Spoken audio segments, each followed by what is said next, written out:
नमस्कार दोस्तों, स्वागत है आपका। आज हम लोग पढ़ेंगे नर्नस्ट समीकरण। ठीक है दोस्तों, सब चीज आपको समझ में आएगा, बस आपको आराम से देखना है। नर्नस्ट समीकरण, ठीक है दोस्तों। क्या होता है नर्नस्ट समीकरण?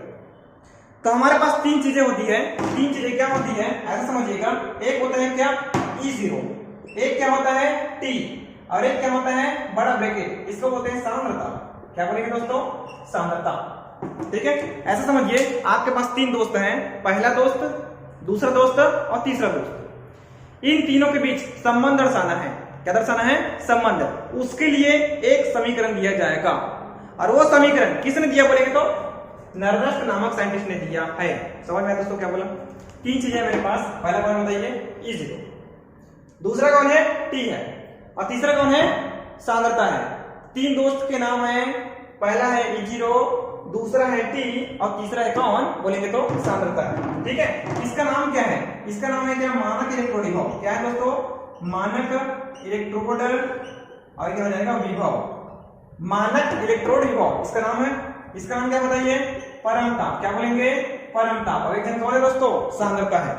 कौन है दोस्तों? सांद्रता। ठीक है, तो तीन चीज है मेरे पास। पहला कौन था? मानक इलेक्ट्रोड विभव, दूसरा कौन है? परमताप, और तीसरा कौन है? सांद्रता। इन तीनों के बीच क्या दर्शाएंगे दोस्तों? संबंध। क्या दर्शाएंगे? संबंध। तो संबंध दर्शाने के लिए समीकरण देना पड़ेगा ना। क्या देना पड़ेगा? समीकरण। तो इसी समीकरण को बोलते हैं क्या? नर्नस्ट समीकरण। क्या बोलेंगे दोस्तों? नर्नस्ट समीकरण। खत्म। इसको देख के आपको लिखना है परिभाषा। क्या लिखेंगे? परिभाषा। कैसे? तीन दोस्तों के मध्य संबंध को दर्शाने के लिए नर्नस्ट ने एक समीकरण दिया, जिसे नर्नस्ट समीकरण कहते हैं। ऐसा लिखना कुछ है, ठीक है। तो तीन दोस्त कौन कौन है दोस्तों? मानक इलेक्ट्रोड विभव, परमताप और सांद्रता के मध्य संबंध को दर्शाने के लिए नर्नस्ट ने एक समीकरण दिया, जिसे नर्नस्ट समीकरण कहते हैं। यह परिभाषा। ठीक है दोस्तों, फिर से देख लीजिए आप। इन तीनों के मध्य नाम लिख लेना, मानक इलेक्ट्रोड विभव, परमताप और धातु आयन की सांद्रता। इन तीनों के मध्य संबंध को दर्शाने के लिए नर्नस्ट ने क्या दिया? एक समीकरण दिया, जिसे नर्नस्ट समीकरण कहते हैं। ठीक है दोस्तों, ये परिभाषा। ठीक है, ये परिभाषा लिखना है आपको। ये खत्म। इसके बाद क्या आएगा? आपने को भी इसको पूरा मैथ सॉल्व करना, ध्यान देंगे। ठीक है, अभी हम लोग सूत्र की उत्पत्ति करेंगे, ध्यान देंगे तो सूत्र की उत्पत्ति करेंगे अपन। ठीक है, चलो क्या होता है भाई? एक रिएक्शन देखा होगा आपने, ऑक्सीकरण और अपचयन का। ऑक्सीकरण में क्या होता है? इलेक्ट्रॉन का दान होता है, और अपचयन में क्या होता है? इलेक्ट्रॉन का ग्रहण होता है। जैसे कि एक दानवीर है, दानवीर पैसे को क्या करेगा? दान करेगा, तो वो ऑक्सीकरण। और भिखारी क्या करेगा? पैसे को ग्रहण करेगा, तो वो क्या मेरे पास? अपचयन। तो दान करना, ग्रहण करना, दान करना, ग्रहण करना। दान करना क्या कहलाता है? ऑक्सीकरण कहलाता है। ग्रहण करना क्या कहलाता है? अपचयन कहलाता है। ठीक है, तो कैसे होगा?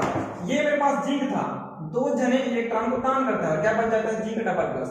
आपने पढ़ा होगा, नहीं देखा होगा तो मेरा नीचे आप मेरे फोटो में जाइएगा, क्लिक करिएगा, ऑक्सीकरण अपचयन का वीडियो आपको लाइन से प्लेलिस्ट में मिल जाएगा, आप देख लीजिएगा। ठीक है दोस्तों, तो जिंक दो जने को दान करता है, दो इलेक्ट्रॉन को दान करता है, जिंक डबल प्लस बन जाता है। तो जब भी दानवीर पैसा दान करेगा, तो भिखारी उस पैसे को ग्रहण करेगा, 100% ग्रहण करेगा। ठीक है, ये पैसा है, इलेक्ट्रॉन है, इसको दान किया, तो Cu डबल प्लस जो है इस दो इलेक्ट्रॉन को ग्रहण करेगा। क्यों करेगा? दो प्लस है, दो प्लस को दो जने माइनस चाहिए शादी करने के लिए। कोई लड़का रहेगा, दो लड़का है, तो उसको दो जने लड़की चाहिए कि नहीं चाहिए? वैसे देखिए, दो प्लस है, उसको दो क्या चाहिए? माइनस। यहाँ पर एक माइनस, सामने दो लिखा है, दो माइनस चाहिए, शादी हो जाएगा, उदासीन हो जाएगा, Cu सॉलिड हो जाएगा। समझ आता है कैसे वो रिएक्शन? ध्यान से देखिए, दो प्लस था, Cu के प्लस, इसमें दो लड़की आ गया, दो माइनस चार्ज आ गया, शादी करेगा, Cu सॉलिड बन जाएगा। प्लस माइनस उदासीन हो जाता है, उदासीन हो गया। इसको देख के हम एक समीकरण बनाएंगे। ये जो अभिक्रिया है इसको बोलते हैं ऑक्सीकरण। ये ऑक्सीकरण है। तो नीचे वाला क्या है? अपचयन है। समझ में आया क्या?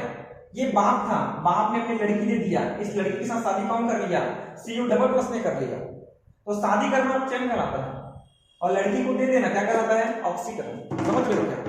तो किसी परमाणु के द्वारा इलेक्ट्रॉन का दान कर देना ऑक्सीकरण कहलाता है, और किसी दूल्हे के द्वारा अर्थात Cu डबल प्लस या फिर कोई धातु आयन के द्वारा इलेक्ट्रॉन से इलेक्ट्रॉन को ग्रहण करना क्या कहलाता है? अपचयन कहलाता है।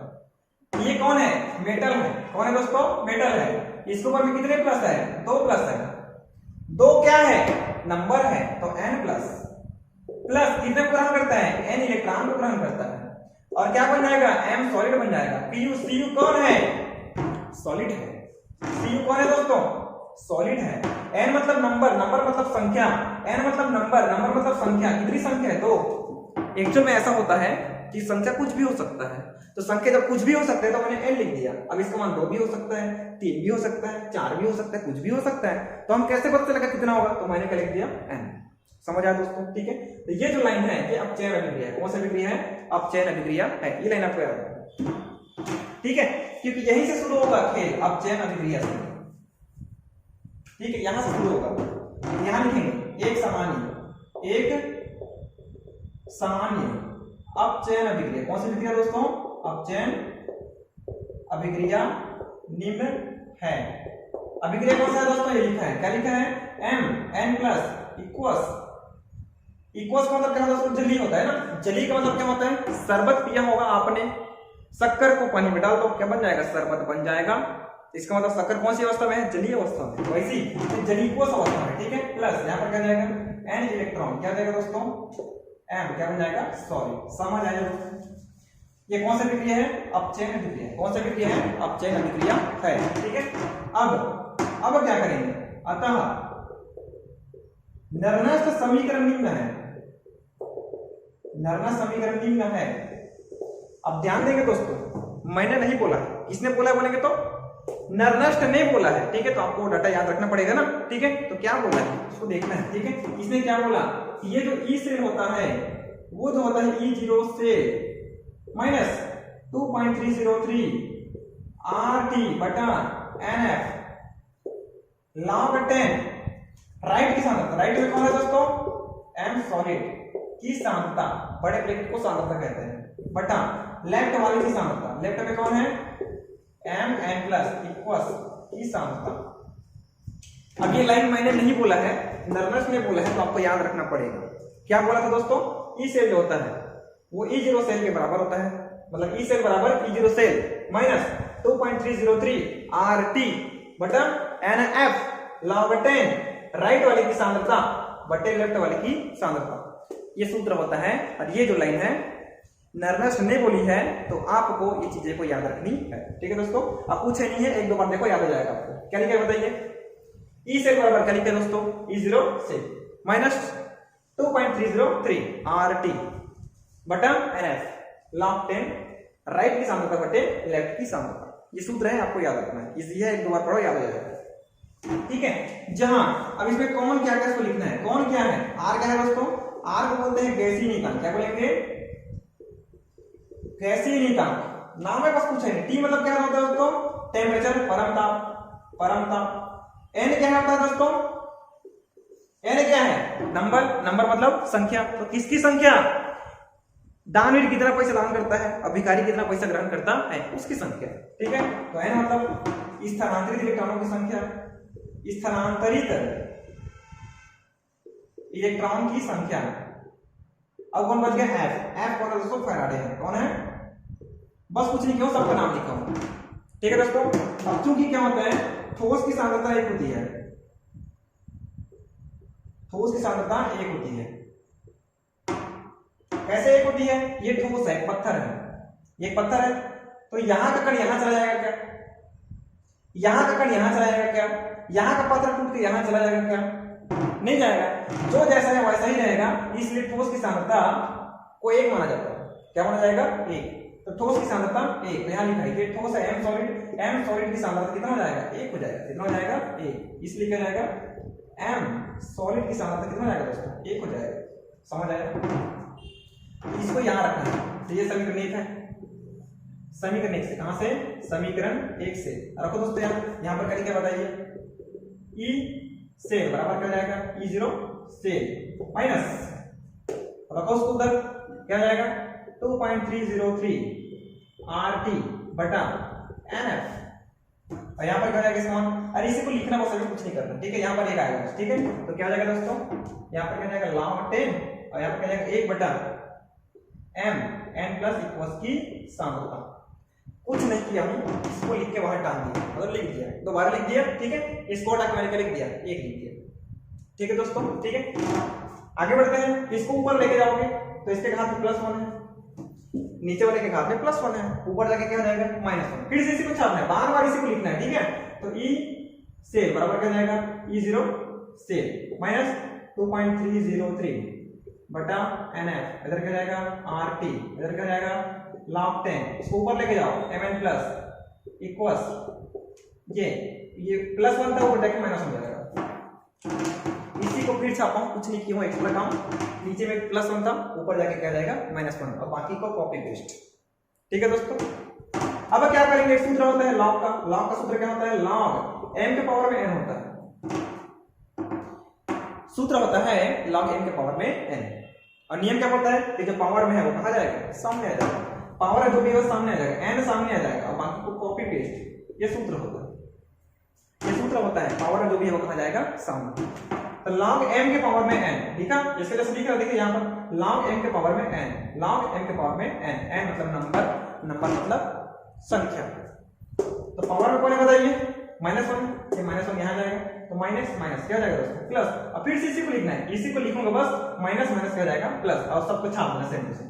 तो क्या जाएगा ई सेल बराबर क्या जाएगा E0 सेल, अब बीच में क्या प्लस माइनस माइनस प्लस क्या जाएगा 2.303 RT बटा NF, अब कहा जाएगा उधर log 10, क्या लिखा है दोस्तों Mn प्लस cos, समझ आया।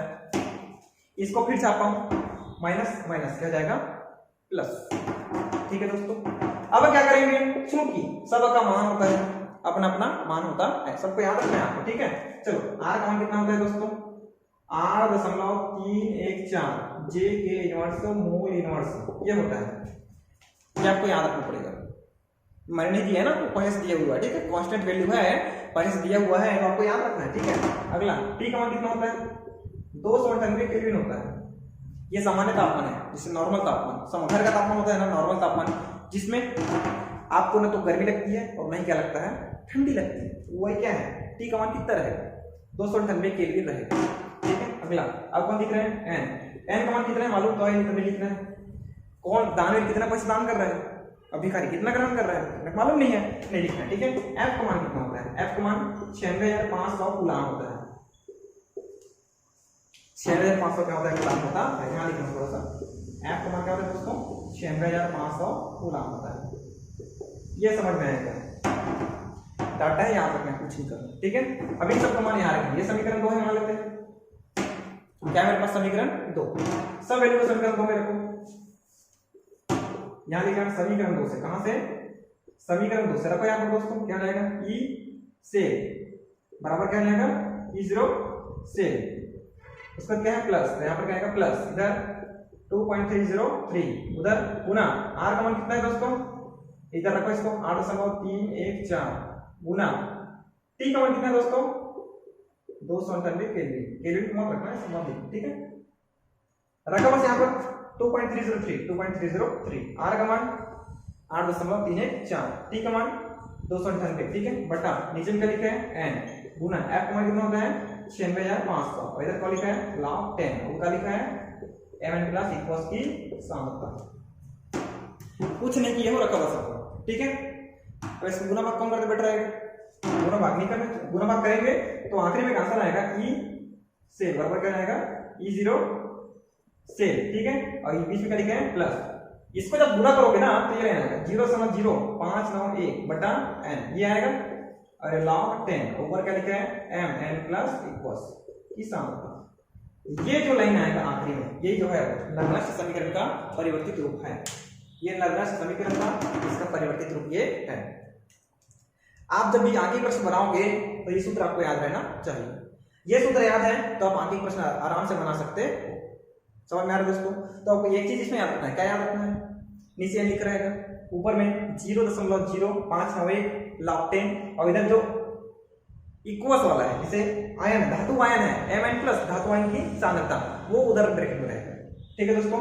तो लास्ट में सूत्र आया, सूत्र क्या है अब भी याद कर लो, क्या है E सेल बराबर E0 सेल प्लस 0.0591 बटा n law of ten mn plus equals की सांद्रता। ये जो है मेरे पास सूत्र है। ठीक है दोस्तों, समझ में आया आपको? तो ये जो है मेरे पास कौन सा निर्णायक समीकरण, ये जो है 11वीं की केमिस्ट्री में दिया हुआ है और 12वीं की केमिस्ट्री में भी है। तो उम्मीद है ये वीडियो आपको पसंद आया होगा, वीडियो समझ में आया होगा, निर्णायक समीकरण आपको समझ में आया होगा।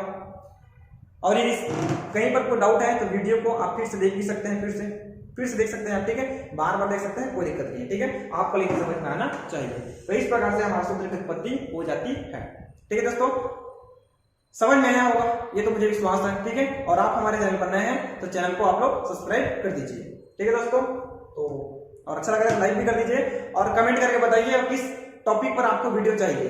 11वीं और 12वीं का जो रसायन है उसमें किस टॉपिक पर आपको विशेष वीडियो चाहिए, मुझे आप कमेंट करके बताइए। मैं बिल्कुल कोशिश करूंगा कि आपके डिमांड पर मैं उस वीडियो को बनाऊं।